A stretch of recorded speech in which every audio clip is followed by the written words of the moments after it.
si yoon.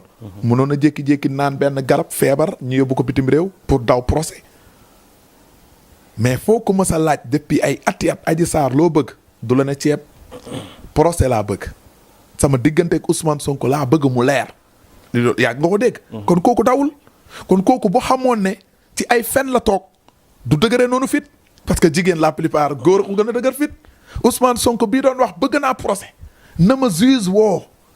gaaw a gaaw moo ko doon wax vidéo yi seetaan nga ko.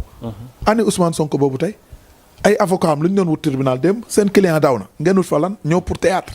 waaye yow mënoo fen rek. moo fa am kenn gungewul kenn yóbbuwul kenn dimbale ñu. Bakar ba fa demoon luy ndayu bàyyi sa ñaari jabar dem Sweet Beauté Adji Sarr dafa mën a faj dimbale ñu ragal yàlla mooy ñàkk a teg sa tànk Sweet Beauté loolu mooy ragal yàlla dëgg nañu njëkkee foofu ku ragal yàlla doo teg sa tànk Sweet Beauté. waaye yow mënoo fen rek. kon nag tey nga xam ne def sax caay-caay ñun ñu tëdd suñ kër di nelaw nga bëgg ñu cee takkal dinañ la wan nan la jël xale bi ngemb ko samp ko jàppale ko jàpp Ousmane Sonko ñu dugal ko ci kaso bi mu xam ne caay-caay baaxul doote fu caay-caay pare di ko jiiñaate mais su nekkee di ko moytu ku ne naan du ma ci wax ak di waaye yow mënoo fen rek. xam nga ndee la dama toog ak aji dama seeti ak aji kon gis nga ndax dama bëgg lu leer wax yi may dégg man dama bëgg lu leer dama toog ak aji face to face ma ne ko aji wax ma lan moo xew mu ne ma Tata Sonko toppeewu ma mamel la ma toppee waaye yow mënoo fen rek. gannaaw bu ñu déglu audio yi Adji Sarr dina am message bu mu leen jagleel xamal ni leen ni ngeen jàpp bu baax te du ngeen mës a sëgg du ngeen mës a rus ci kanam ci kanam Ousmane Sonko ak ña mu àndal ma bàyyi leen ngeen dugg si gars yi tey live bu gàtt la biir semaine bi duma ciy live man audio yi wax dëgg neex yàlla te ñi ma woo démb xam nañ ci dara audio yi li c'est-à-dire yëngalu ma. waaye yow mënoo fen rek. mu jiiñ Ousmane Sonko yàqataan mu mel ni tey mooy bis bi nga xam ni tey la lépp waroon leer mooy Adji Sarr li nga wax. waaye yow mënoo fen rek. déedéet mbaa xam nga ne force reste à la loi mbaa xam nga nul n'est au-dessus de la loi Ousmane Sonko duñu ko yóbbu camp pénal duñ ko yóbbu rëbës duñ ko yóbbu fekk nga xamante ne mooy si Pokotaan laaj ba fu ñu ko yóbbu. kee dugg te balaa ñu ko yóbbu nañ ko. waaye yow mënoo fen rek. bu doon complot du commencer ci Adji Sarr. fan lay commencer. bu doon complot ci li njëkk xew avant élection présidentielle yi ci benn salon de massage bu nekk Almadi lay commencer. lan moo fa xew. bu doon complot ci histoire jigéen buñ génnee ci réew mi yóbbu ko France mu dem Maroc après yóbbu ko Maroc ci loolu lay commencer bu doon complot ci jigéen bu bëgg porter plainte bëgg jotaat ci alalam ci loolu lay commencer bu doon complot ci wax yi yu xewaat ci beneen salon de massage lay am.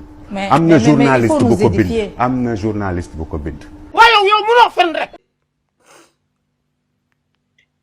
dégg naa coow loolu amel na Adji Sarr xaalis def naa dina ko fay wax na ni dina ko fay. ok moom mooy raxaa ok léegi demande bi ma lay laajaat mooy tribunal dem nga fa démb xam nga la fa xew ci mbirum laalante beeg ñamante bi léegi ñu bëgg nga ñëw ci la xew ca tribunal ba maanaam kii docteur Touré li mu wax Alpha Sudi Gaye Aïssata Ba maanaam tribunal ba nu mu demee nan la tribunal bi demee exactement ci wax ji.